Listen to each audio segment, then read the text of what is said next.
Meus amigos, eu não faço a menor ideia se a Terra é plana ou é um globo, mas como é uma questão hoje bastante polêmica e em evidência, pelo menos aqui no YouTube, e como estou preparando um curso, muitos aqui já sabem, estou preparando um curso sobre uma introdução à fenomenologia de Edmund Husserl, de modo bastante coloquial, não só para estudantes de filosofia, como abrindo o leque para qualquer um que tenha interesse. Resolvi fazer uma ligação, um link entre a fenomenologia de Husserl, o que ela poderia nos dizer sobre Terra plana e Terra plana. Bem, voltando ao começo, eu não faço a menor ideia se a Terra é plana ou ela é globo. Mas, vejam, eu tenho percebido, usando um pouco aí a fenomenologia do Husserl como base, que os defensores da Terra globo têm partido muito mais para argumentos psicológicos do que lógicos propriamente, ao passo que o pessoal que defende a Terra plana está muito mais concentrado na questão lógica propriamente, porém mais científica do que aqueles que defendem o globo. Sei que muita gente agora vai torcer o nariz, mas esperem um pouquinho. O que eu quero fazer aqui, nessa rapidíssima explanação, é dar uma sentença, digamos, filosófica sobre os dois processos. Um meramente mental, que é psicológico, e outro indo um pouco mais para o lado da ciência, os terraplanistas, usando a questão lógica, sem, contudo, dar um veredito, até porque isso não competiria a filosofia, muito menos a filosofia de Husserl. Pelo menos não no momento em que nos encontramos. Bem, vou tentar destrinchar a coisa de modo bem objetivo. Esse filósofo, Edmund Husserl, o pai da fenomenologia, ele teve, durante a sua vida filosófica, três grandes interesses, podemos dizer assim. Ele começa buscando uma compreensão profunda da lógica, a lógica formal e a lógica pura. Depois, outra área de interesse muito grande de Husserl vai ser a consciência e a intencionalidade. E também uma terceira esfera de interesses de Husserl seria a refutação do naturalismo. E aí é que entra o link com a questão da Terra plana. Na refutação do naturalismo, Husserl é muito específico em dizer que a ciência, nem tudo pode ser determinado pela experiência natural, como pretende a ciência naturalista. A verdade sempre escapa, digamos assim, do campo temático da psicologia. Mas o parênteses mais importante aí é que, junto com a refutação ao naturalismo, entra naturalmente a refutação ao psicologismo, como se tudo pudesse ser compreendido pelos estados da alma, mas especialmente as questões lógicas e matemáticas. Vou tentar explicar de modo bem simples. Não é possível dar conta, pelo viés psicológico, de questões matemáticas ou de lógica. Lógica e matemática, nesse caso, são normativos, porém, estão dentro do pensamento. Por isso mesmo, os psicologistas, durante um tempo, digamos assim, muito importante do psicologismo na história, que foi basicamente o tempo de Edmund Husserl, metade do século XIX em diante até o século XX, usavam esse elemento, o fato do pensamento ter ele próprio estruturas lógicas e matemáticas, achassem que por causa disso a psicologia englobava a lógica e a matemática. Bem, é preciso fazer aqui uma observação. A alma não pode englobar a lógica e a matemática, porque a lógica e a matemática independem da alma. Não foi o meu estado anímico que inventou o número 3, por exemplo. Quando eu vim ao mundo, o 3 já estava aí, o 4 também, a raiz quadrada de 3 e assim por diante. Se um dia a humanidade desaparecer, a matemática continua, porque a matemática não é uma invenção do homem. O homem não inventou o número 1, o número 2, a pluralidade, não inventou o ponto, não inventou a linha, né? E da mesma forma não inventou a lógica. A lógica é uma estrutura que nos permite, ou melhor, que nos orienta o raciocínio, mas ela não é ela própria o pensamento. Ela está no pensamento, mas não é o pensamento propriamente. Por exemplo, se eu digo, todo homem é mortal, Sócrates é homem, portanto Sócrates é mortal, esse meu pensamento está balizado por um princípio lógico.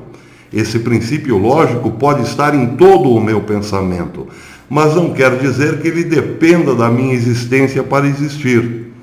Porque se dependesse da minha existência para existir, ele só seria válido na medida em que eu estivesse disposto a dizer que todo homem é mortal. Se amanhã depois eu acordar com o pensamento de que não, nem todo homem é mortal, tem alguns que são eternos, bem, então a lógica, ela própria sofreria uma alteração. E isso, claro, abre caminho para o relativismo. A lógica em si não existe, a matemática em si não existe, depende do interesse do homem. Se hoje eu quero que 2 mais 2 seja 4, bem, será 4, mas amanhã pode ser que seja 5. A lógica é a mesma coisa. Hoje, para mim, todos os homens são mortais, portanto, Sócrates, que é homem, é mortal também. Mas amanhã eu posso dizer, todos os homens são mortais, exceto Sócrates.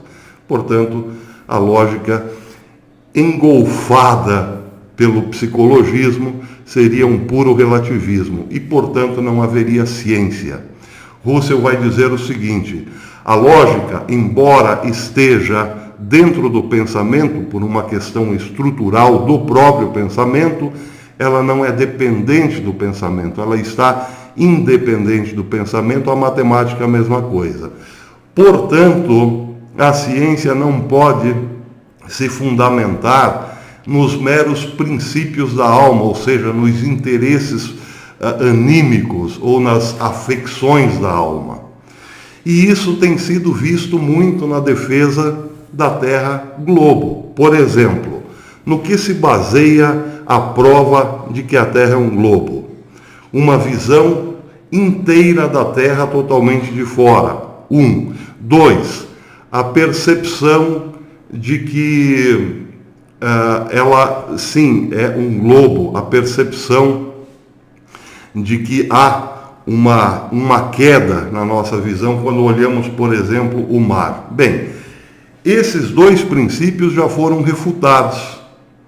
Já se refutou a possibilidade de que a Terra tenha sido vista de fora, porque não há nenhuma evidência sobre isso.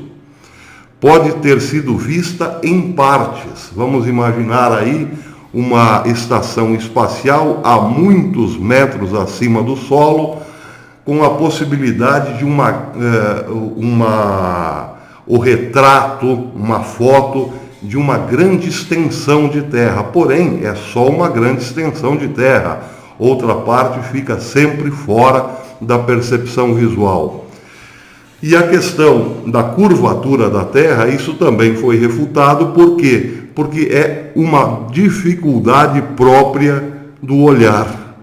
Bem, se essas duas provas que se baseia o globalista está sob investigação, ela não pode ser usada como prova. Mas aí entra a questão psicológica. A defesa, nesse caso, é quase que totalmente emocional. Uma vez que não há prova, uma vez que essas provas não são consistentes e suficientes para a defesa da Terra Globo, não são abandonadas por uma opção, ou melhor, por um estado anímico. Eu não quero abandonar essas provas porque não é possível que não seja assim. já entramos no terreno emocional. E é nesse momento que a psicologia passa a dominar a lógica. A lógica diria, não, se não serve como prova, vamos deixar em suspenso, vamos suspender esse juízo. Agora, por outro lado, os terraplanistas no que se baseiam? Em evidências, em provas lógicas, sem o emocional. Quer dizer, claro, nem todo mundo está aí frio como um inglês no inverno, mas o princípio no qual se baseia o terraplanista pode sim ser usado pela ciência. Por quê? Porque não mistura a questão psicológica com a lógica. Por exemplo, o terraplanista se baseia na questão da água do mar. Porque a água do mar é um nível.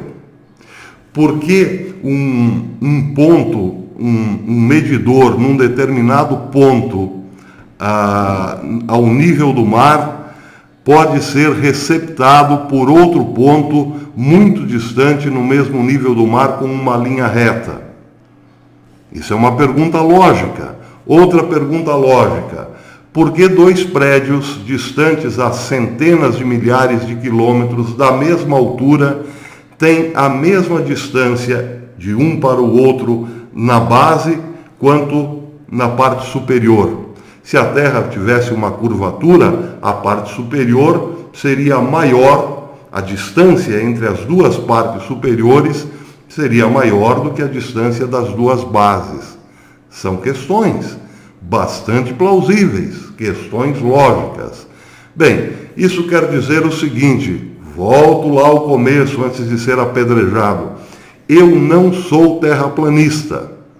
Mas o que eu posso perceber, usando um pouco da filosofia de Edmund Husserl, é que os globalistas estão se baseando no psicologismo, enquanto os terraplanistas estão fazendo perguntas absolutamente lógicas e estão sendo condenados justamente por eles serem lógicos, condenados por mentes e corações exaltados.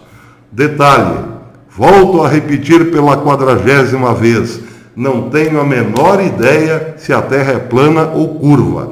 Só o que eu sei no momento, se a Terra é plana ou bola, só o que eu sei no momento é que os que defendem a Terra bola defendem com a emoção, por um estado anímico, emotivo. E os que defendem a Terra plana estão se baseando na lógica. E outro detalhe sobre a lógica. Um modelo terraplanista funciona tão bem para aviões e foguetes e tudo mais, ou melhor, funciona melhor para as rotas de aviões pelo planeta do que o modelo globo. Isso também pode ser provado. Então, quero dizer o seguinte, não dando o meu veredito, porque continuo sem saber se é isso ou se é aquilo, sei, no entanto, que os terraplanistas são hoje muito mais científicos do que os globalistas. E talvez por isso muito mais atacados. Sinal dos tempos, meus caros.